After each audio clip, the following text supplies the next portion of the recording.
Welcome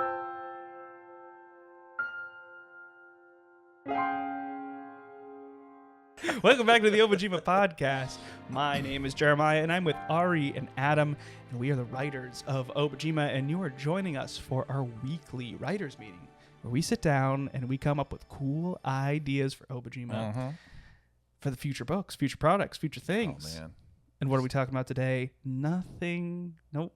No, nothing. That's it. That's okay. Bye-bye. Thank you for joining us. You can find us on Discord. We're talking about the warlock. I don't know why I said nothing. Yeah. We're talking about warlocks. Specifically, the warlock that we had mentioned a couple podcast episodes ago, which is the Coven warlock. I don't know, this cool idea. Placeholder name for it? Cool idea. Ari threw onto the table, and now we need to talk about it because it's awesome. It's burning. Oh, wait. Are we talking about the warlock? Or are we talking? No, we were supposed to be talking. Let's talk about the warlock. We're talking about the warlock now. Yeah, we're doing it. We were supposed to talking about something else. I forgot. Well, there was another topic. There was the monsters and the rangers. The monsters. Like we'll get there. We'll get there. Yeah, that's something else. Just stay tuned. TBD. Stay tuned. Yeah. I should have gone with the second Red Bull. The taurine would have helped. Fire your neurons into formation. Darn you do. Dude, letting you down. But you're doing the do, which is just like shooting from the hip. It's the taste of the new generation. I think that's Pepsi. That's true. Yeah. So you're doing the do. That's I'm the doing do. the do. Pardon me. Okay. You're doing like flips off a ski jump. There it is. That's there Mountain it is. Dew. It's a health drink. Yeah, it is. It makes you awesome at sports. And very popular. Super popular. Yeah. And awesome at Halo. Yeah. Okay. Absolutely, yes. The warlock. I bet people hate these intros. Just the like, warlock. Come on, get to it. Okay, so earlier on, we were discussing this concept of how it's kind of difficult to come up with the warlock idea. Because currently, the lantern, Pact of the Lantern warlock, is the concept of making a pact with a spirit. And this is how this spirit interacts with you by illuminating a lantern. Yeah. But we make it vague enough that we just say like all spirits. Like this is a method. This is one interaction between you and a spirit and how they might make a deal. And so then it's like, as Ari was saying, it often leads to world development, right? Like what is your patron?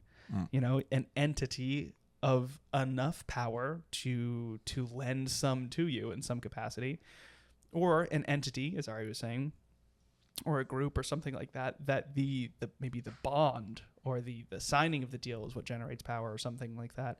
And so with that concept, the idea of a group of many sharing power to or like maybe you garnering power through the association with a group. Or generating power from themselves. Yeah. You know, it's just like, you know, the everybody just kind of lending their own, whatever we want to say that is or not say that is, like spiritual force or mana or, you know, intention. They're doing it. This gets at the nature of magic in Obojima. Yeah. Right. That's the world building implication. So if we're not doing a typical patron like an entity, right, like a spirit in the previous version of the warlock from book 1, or, you know, like the fiend or any number of warlocks that exist, there's an entity that lends power. Then this idea, like your patron is your coven, and so if there is a collective entity that has power, where do they get that? Yeah. Right? Where do right now, as we have it in Obojima, covens are basically any of the spellcasters can be part of a coven. So you could be a sorcerer, you could be a wizard, you could be a warlock. But if we're saying that I can be a warlock and my patron is the coven, that means that there is some reservoir of power that the coven possesses and that they can channel. Yeah. So what does that mean in Obojima? I'm kind of curious about that. And is it fun to play as a warlock with that patron? I think also like another thing we can consider along with that is like, okay, you have the warlock that's taking absorbing the power from the coven and gets their power from the coven. But you had mentioned a warlock that leaves a coven and goes off to be a Ronin. So maybe the warlock learns, like what the warlock is sort of unto themselves, they can like symbiotically work with a group. So you could be a warlock of even your own party. It's like a conduit of Yeah. magic. So the whole thing is that warlock has this understanding, this power, whether it's instinctual, whether it's learned through a book or a scroll, that they can absorb power from willing participants or willing, like, their friends. Is this okay? So this is gonna be a little bit of a tangent where we were talking about earlier about fleshing out the benefits of being part of a faction. So if you're part of a coven, is the idea of, like, when you join this coven, you kind of learn that coven's secrets. Or when you join a guild, you learn guild secrets. Is there a sense of communal power that is part of being in a coven, but this warlock takes that as a subclass and really blows that out? Yeah. Like, you could be a warlock of the Young Stewards, or you could be a warlock of the Courier Brigade. And as that warlock, you're absorbing power from what that flavor of what that faction is, and you get powers and benefits that are kind of themed to that faction. I didn't think about that. I didn't think about having other groups be patron as well. That's interesting. I think with that, you'd have to come up with quite a lot of mechanical content to support each faction having their own warlock. Yeah, pack. it just depends on how much width and breadth do you want this subclass to have. You could have it be, if you're drawing from just a certain coven, then or if it's just you can only draw from which covens or this particular coven, that's one thing. But if you could have it where you're drawing from your friends, that's another thing. There's a couple things I want to bring up. One, to jump into kind of what Ari was saying earlier, which is like, how is magic? How are they tapping into this magic? Like, where is the magic coming from? Where is the power coming from? And I think we kind of start with the same kind of mechanic or concept that the paladin has, which is the paladin gains magic through practice and faith in an ideal or tenets, like this devotion to tenets generates power, right? Like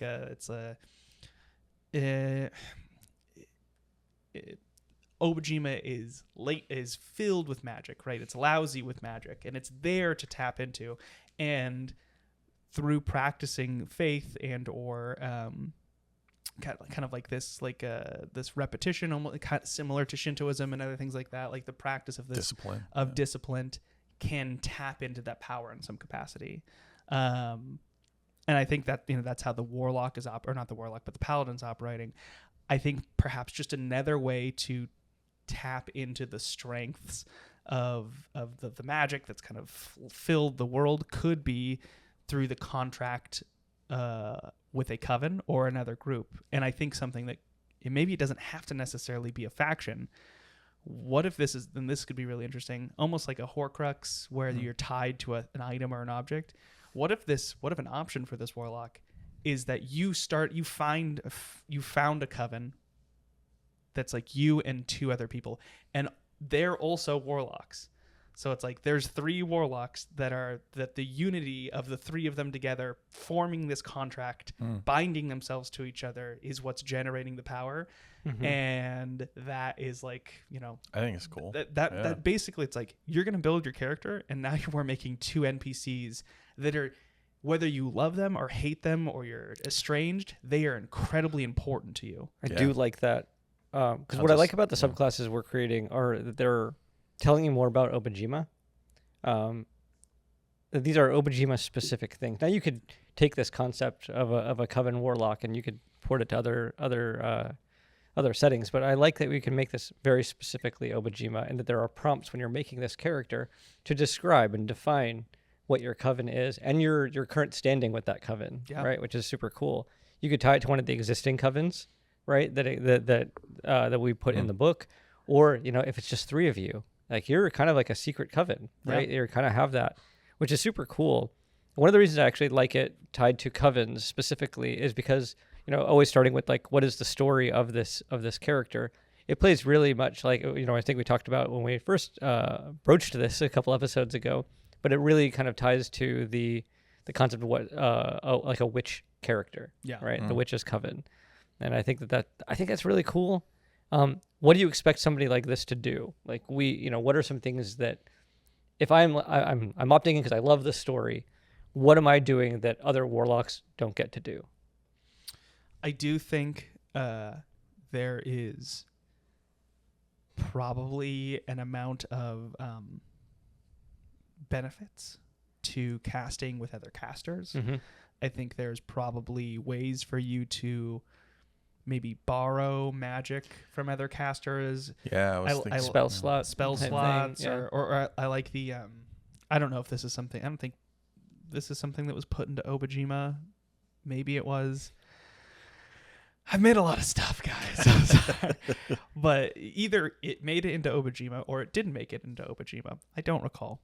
But there was a spell or an ability that a subclass or a character had in one of my previous games where magic kind of lays latent in the air after it's cast, and this character had the ability to pluck it out and play the string again, right? Like this is very Weave-esque, but like you cast Fireball, and the string of Fireball is played in the air, and I can reach out and play it again. Like because you cast a spell, even though I don't know it, I can cast that spell. You could use one of your spell slots to cast a spell you don't know because someone else out there. has cast it within the last minute. Super fun stuff like that. Makes me think of there was a show called Sense8, and it was like there are all these different people all over the world, and they're all connected in sort of this like this quantum entangled way, and there might be somebody who's got sort of like they're very like high up in the business world and they're just very super confident, and then there's another person who's kind of not confident, and they can tap into that person. This person actually occupies their body for a moment and says, I can help you out. This person's like, I really need confidence. I have to go do this thing. And the other sensate on the other side of the planet says, okay, no worries. But just let me kind of take you over for a bit. Yeah. They go in and they do the thing. And then they're all kind of helping each other out. But then there's like a greater plot. But maybe this warlock, you have your 3 warlocks, you're playing one of them. You're not necessarily getting occupied by those other things, but you could draw on them in whatever way, you have their own attributes that you could channel. Yeah. Maybe you're always telepathically connected. Yeah. Maybe there's a moment where it's like, guys, I'm dying. Send me some of your life force. Yeah. Like I'm temporary hit points. Temporary hit points. And you get that give and take. You get that there's some benefits, but then there's some downsides as well. Like they at some can call point, upon you. Yeah. You're just that's a role playing thing. I have to give up. Yeah, I'm sorry, I didn't mean to interrupt. It just got me thinking about like the idea of, that's a hook for a DM that there's like a distress call that goes out from one of your coven mates. Yeah. And okay, now you have to tons of adventure hooks there.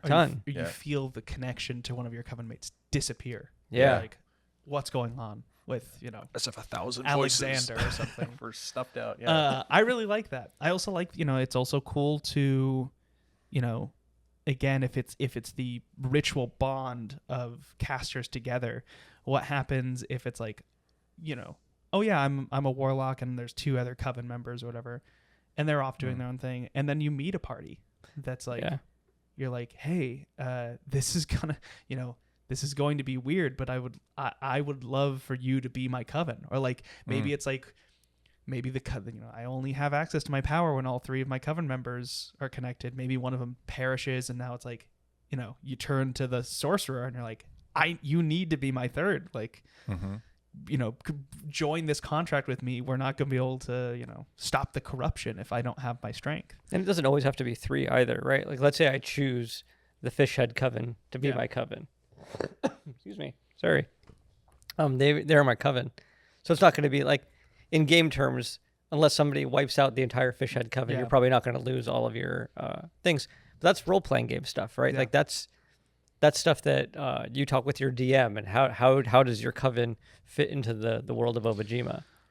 Well, it could be that like, oh yeah, I'm a warlock, I'm a coven witch, so like I'm part of the Fishhead Coven, but even within that, there's still 2 other people Like I'm I in this see. bigger You're organization, bonded with but I'm those bonded people. with these people, and Yeah. that's also really cool. Like a coming of age. Like these are these are the apprentices I grew up Yeah. with, and Kinda like now your like we've classmates. bonded into A cohort. we've That's bonded cool. into a coven. We are part of the greater coven of the Fishhead Coven, but the three of us are the ones that we went into the contract with, and our contract is under the Fishheads. Yeah, that's neat. There's something cool, like you know when the witch covens, like they come together and they select their their students or whatever, and then they go through these classes together, Yeah. and then at some point the sort of headmistress or headmaster goes, now we're going to break you into groups of 3. Yeah. And because they kind of can tell like who are going to be sort of bonded, Yeah. or maybe the kids kind of self-select. And It also makes for an interesting, like, this is a coven, this is a group of 3 that have bound themselves into a contract. I'm from the Fishhead Coven, you're from the Gilded Gourd, and you're from the Patchwork Robes. Yeah. And it's like this is not, you don't do this. You get a This Romeo very and rare. Juliet not something you situation. do. yeah, Yeah. the Capulets and the And to Mhm. also in that same kind of like naughty, maybe this is out of standard. You were mentioning like, what does the Ronin witch look like?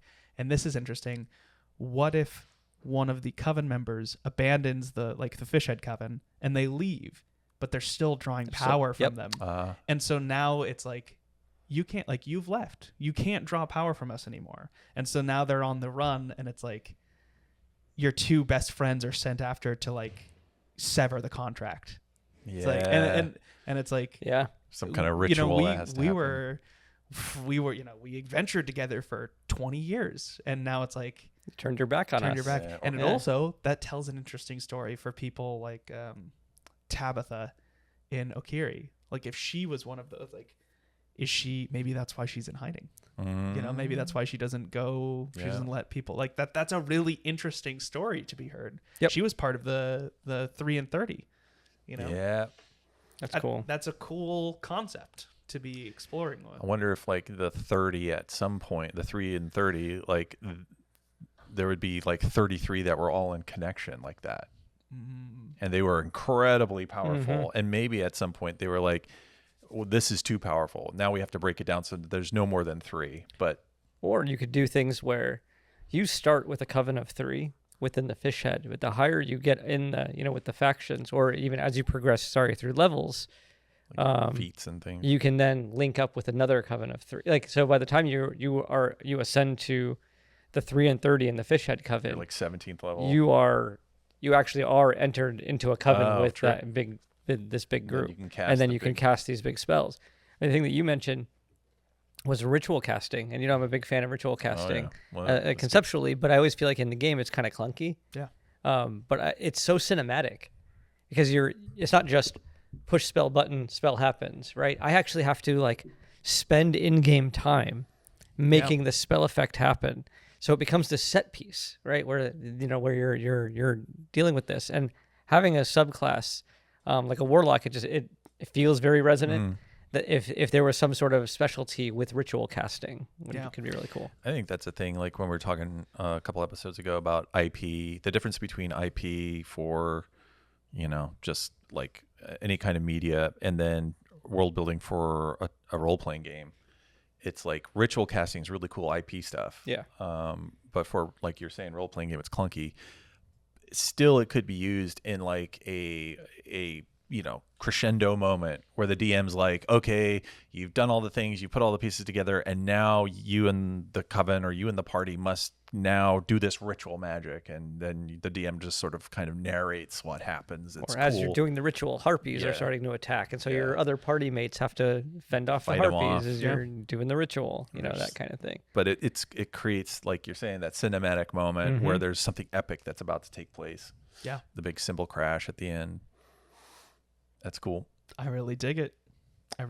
So like the I guess the choice would be like, there's something cool about the Ronin, the individual warlock who can symbiotically, kind of coven up with whoever they want. Network, yeah.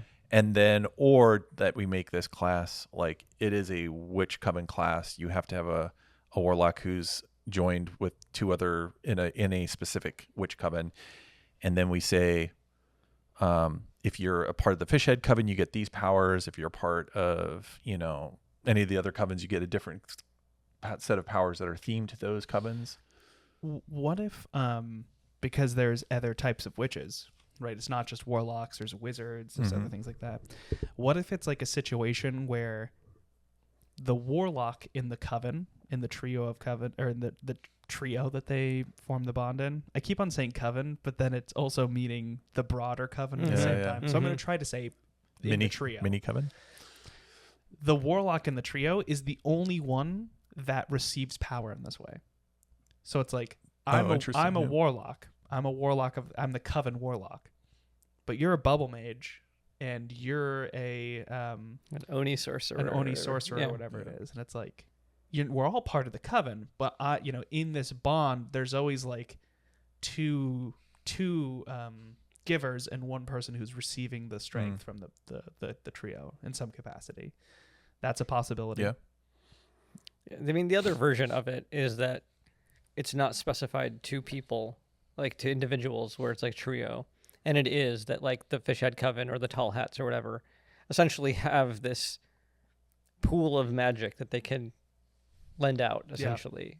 So it could be a little bit more abstracted than you're tied to these particular individuals. I'm not sure how I feel about it. I'm just trying to like think through the implications, but it could be more tied to the entity. Yeah. And all of the individuals that are in that entity are required essentially to give some amount of their magical powers. If that's the case, though, mechanically, how does the Coven Witch work when interacting with someone like a paladin and cast a spell? Is it only, are they only gaining benefits? Like, just in general, the Coven Witch ability is to work off of all magic outside of their coven, or do they have to connect? Do they have to like, how do they connect with their party? I mean, that's what warlocks themselves. I'm sorry, maybe I'm misunderstanding. How do they connect with the party? Yeah, like how does their interaction with the party work, right? Because that's like, background is I'm a warlock, or I'm a Coven Witch under the Fishhead Coven. But now I'm exploring and adventuring with, Adam the fighter and Ari the belly brewer. The belly brewer. And maybe, one other person who's a ranger. And the ranger casts spells occasionally. How am I playing off of those spells? Is it only like am I only playing off the spells? Am I playing off the entire party? Like, I just do well in a group, and I'm kind of this like skill junkie, like, utility based character that's assisting. Is it only benefiting me? Like, whenever let's say like if somebody cast a healing spell, I have this innate ability to kind of like, well, I'm going to take some of that healing for me. Like, I'm not stealing it, but I also get some if I'm within a space. Like, how does the warlock's ability interact with the other magic being cast in the area? Yeah. I mean, the idea of, like, I love the idea of kind of echoing certain spells. Like, there is this kind of like, after image of this spell that kind of hangs in the air, and they can kind of latch onto that. I think that's really fun.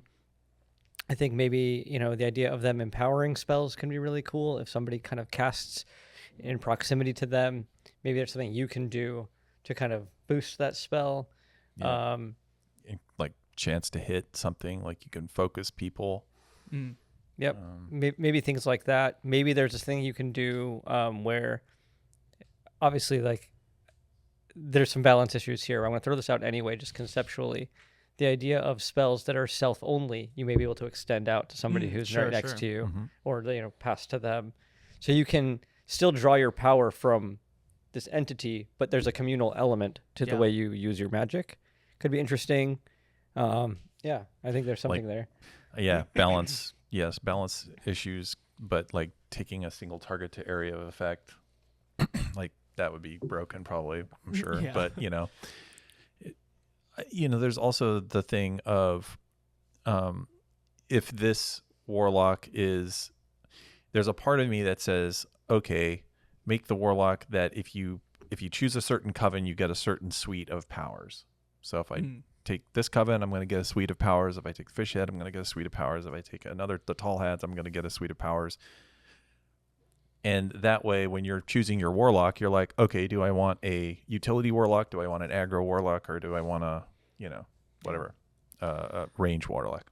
What that does do, though, is it really ties this character into playing within a space that has these factions. So it'd be harder to pull this character. I mean, you could pull it out and say, my character has these abilities. But, there could be a space in which I want to play this warlock, but these covens don't exist in my game. But you can do it a different way. So, you can talk about attributes just as, here are lists of different abilities you can get. Yeah. You can kind of do the inverse of what you're talking about, where I start with the attributes. And then in parentheses, I could just put fish head coven and tall hats, right? Like in world, these are the ones that typically grant these powers to warlocks. Yeah. And then I might have a more tanky build that's more about protection. Oh, and that's the, Gilded Gourd is the ones. And, and so you can just, here's a collection of abilities, like evocation spells, right, or whatever it is, and then you can say in world it's usually these, but feel free to change whatever you want. I could be a defensive one and still choose the fish head coven because I just feel like doing that, or just make up your own coven, which you're also encouraged to do. Please do that. But for the purposes of Obojima, we're also helping define further what these covens are all about. Exactly. We also don't have to slice up the abilities like that. It could just be coven magic, or being a coven warlock gives you these abilities, right? Could it be? What are the warlocks' specific powers that aren't spells? Invocations. Mm-hmm. It could just be that there's here's the coven warlock. Here are all the cool abilities they have. Here's how it all works, and then separately, here is a list of 10 new invocations that are all tied to factions that you only... Sweet. So it's when you take this, you might only have access to one of those because you're in the fish head coven, but it's there for you if you want to take it as a special invocation for and the just warlock. A suggestion. Here's an invocation. We paired this with fish head coven. Yeah. It's a suggestion, right? And I think that's just tells you, it's guidance. If I want to go all in on the fish head coven. Yeah. I'm going to be the fishiest fish head coven. All the fish. Okay. That's a way to do that, right? Yeah.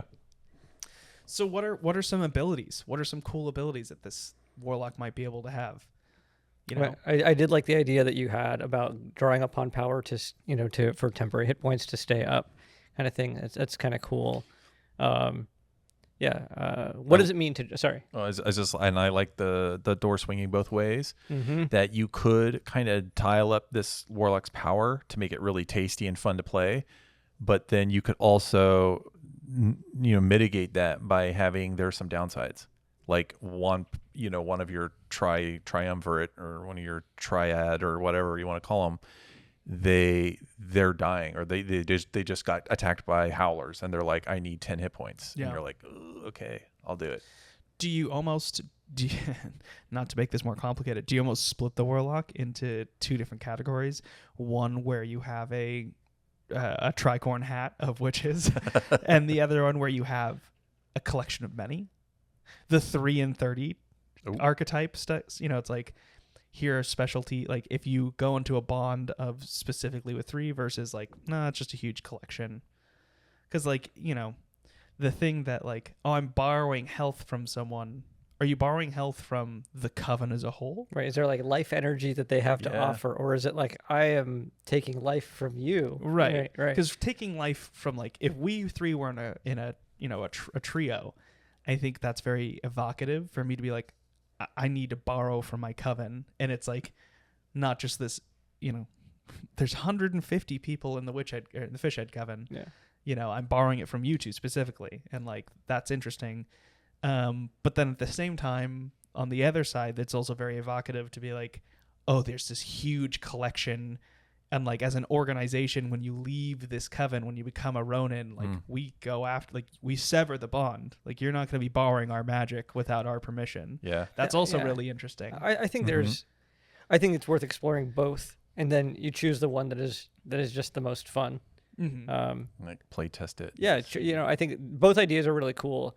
You can also do it where you could say the idea is that it's from an entity, right? Let's just say like the baseline is you are pulling you have a deal with your coven, and that coven can be any size of your choice. Yeah. And you might at character creation, this is when you're choosing the subclass, rather, not at character creation. When you're choosing that subclass, you are choosing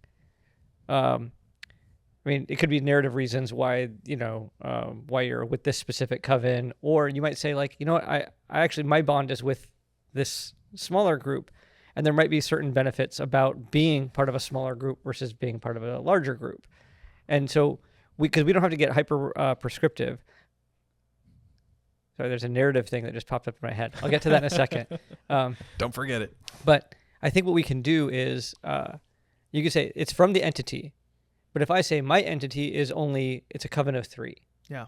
Okay, now you're giving the DM a lot to say like, oh, I can create these individuals. Yeah. Mm-hmm. But my entity is a vast network of witches. Okay, it's fine. Like mechanically that doesn't change. Yeah. But then I could say also behind the scenes there was a coup in your coven, and you're actually who was the favorite of the coven leadership. You're on the outs now. Yeah. Like, whoa, what? You could play with that at whatever size, but the mechanics don't change based on the size, right? The surrounding story changes.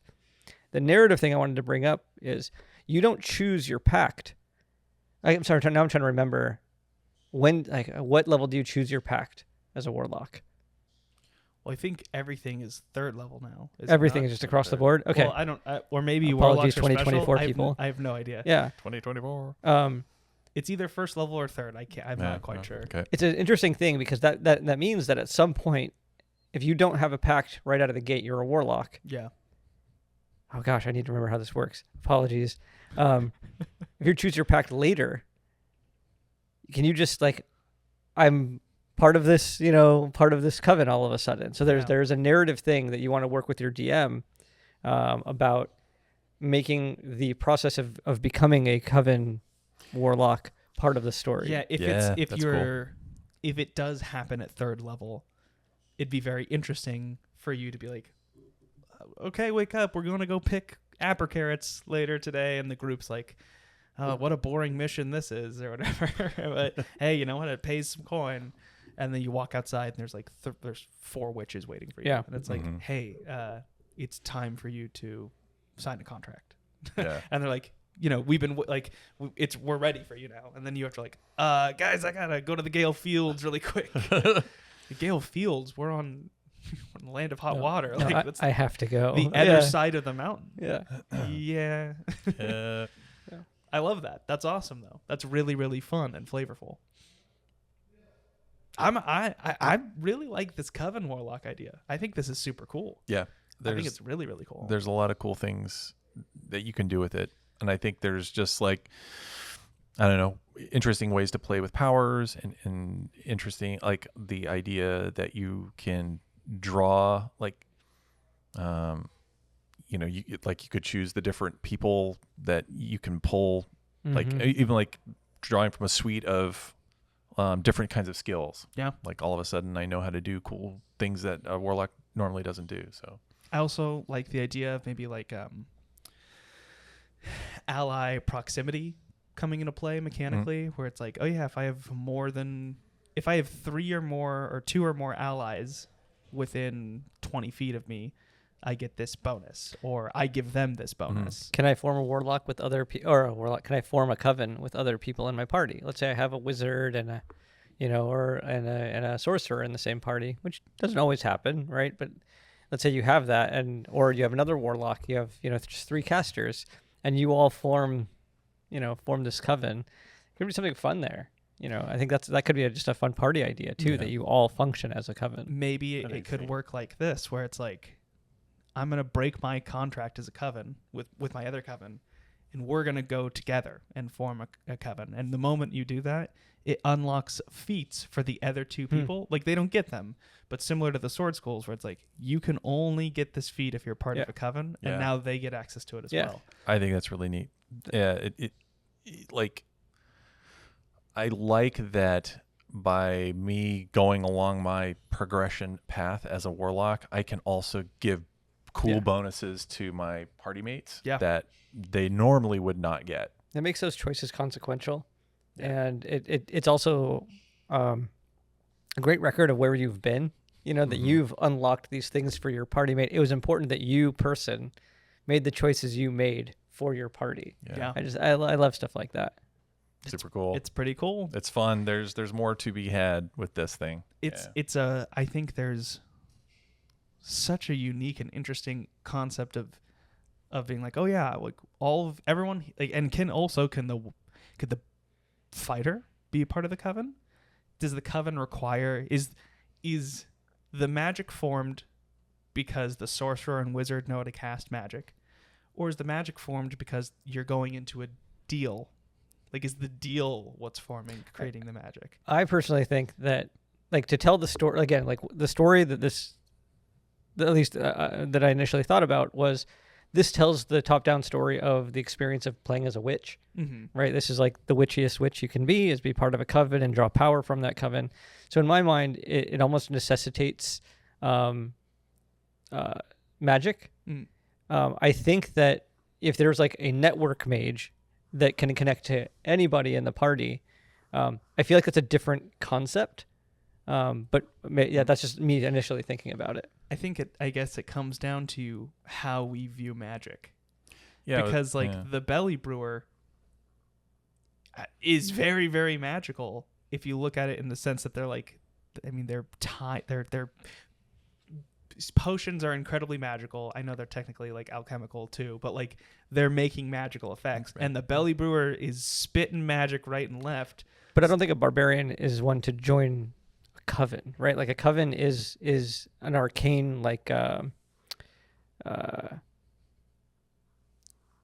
an arcane family of choice, right? Like I'm choosing this family, like an adventuring party. Yeah. Like if your adventuring party is already like your found family, then this becomes like the warlock of the party, as opposed to like the warlock of a coven. Like the idea of a coven being a distant entity. I think maybe that's the part that I think that's cool, that there is a group that's out there lending you power as an adventurer. Right. Otherwise, that like there's an internal power in the adventuring party, and I think that demystifies the concept of like the witch's coven. Got it. Yeah. There is something nice though about this idea that, you know, your party gives you a special kind of magic, and maybe this is another class, like this is another subclass altogether. But I know I see what you're saying about like the idea of the coven archetype. Yeah. Like that story, what the witch's coven is, it's kind of mysterious to everyone but that person. Yes, like, oh, you're the weirdo you're who's like who's like fulfilling on that. Yeah. And I think that's really cool. Yeah. But the idea of being like really focusing on synergistic play with the party. Yeah, I want, like, what is that? Like, I just imagine, okay, so we've got the warlock that is connected to covens, and they're fulfilling on that story and that archetype. You have another subclass that is kind of seeing everybody in your party as ingredients in a potion. And they're taking all those things together and making like this sort of magical potion. Like, okay, if you think of it in this way, like Jeremiah gives off a certain kind of magical aura in Obojima. You give off a certain kind of magical, or Miles gives off a magical, you know. And I, as the potion brewer, I can pull off my party members and brew this special kind of magic using your energies. Now, we can say in that character subclass, we can say if you have a fighter in your party, here's the things you can brew off of that person. If you have a warlock, you can brew this off. If you have a sorcerer, you can brew this thing. And so randomly, your party is going to be made up of rangers, fighters, rogues, whatever. And then you as the warlock player, you're like, okay, well, here's my suite of things that I can do. So, and every party is going to be different. Is it a brewing type situation, or is it like a conductor in an orchestra? And this is a bard subclass. It's both. It feels bardy, yeah. Where you're like, oh yeah, you're the maestro conducting my wisps of energy, and you're whirling it together. Now, whether that is a liquid metaphor, I'm brewing it into a pot, or whether it's a musical metaphor, you could do a bard that way for sure. Yeah, no, that's really interesting, because it could either feel bard to me, it could feel. I mean, if you took, let's say, sorcerer, because this doesn't feel particularly warlock in that there's not like a patron, right? It's like mechanically, but if you took a sorcerer class for this, a subclass, and that you go full empath with them, right? You had like they have this deep connection, full empath. Just turn that knob, and so like the empath magic manifests by like I connect with you because you have these auras, right? Yeah. And so you are these ingredients, and I think there might be something there where, as a sorcerer, you're, because sorcerers have like that innate magic. So like I'm wondering if there's something there about the way you see the world is different than other people. So there could be something there. So I could also imagine it as a sorcerer concept. What if we go one step further and it's a druid and they turn you into vegetables? Literal ingredients. And then you're just actually, and then you die. You die after the first it's session. The druid of the colander. It's the druid of the colander. Just puts you all in boiling. Yeah. I don't know. I think there's something there. No, there's something there. There's something there to it. I personally love I like all the concepts, but I really love the Switch Coven warlock. Super cool. Very, very cool. Probably going to be difficult to make, but we'll jump down that later down that's the line. The thing. If it's never not fun, stopped us. If it's not fun, you do something else. Yeah. So no, I think that's really cool. I like the pumpkin patch mage. I'm calling them mages because I don't quite recall exactly I don't know where we're going to land on them, but the pumpkin patch mage, the bubble mage, and now this witch coven, or the coven witch, I really love them all. I think they're all really interesting, and I'm intrigued. I want to start building them. Let's go there. That being said, that's what we're going to go do. We're going to go build them. Yep. Thank you for joining us on the Obojima Podcast. This was Ari and Adam and me.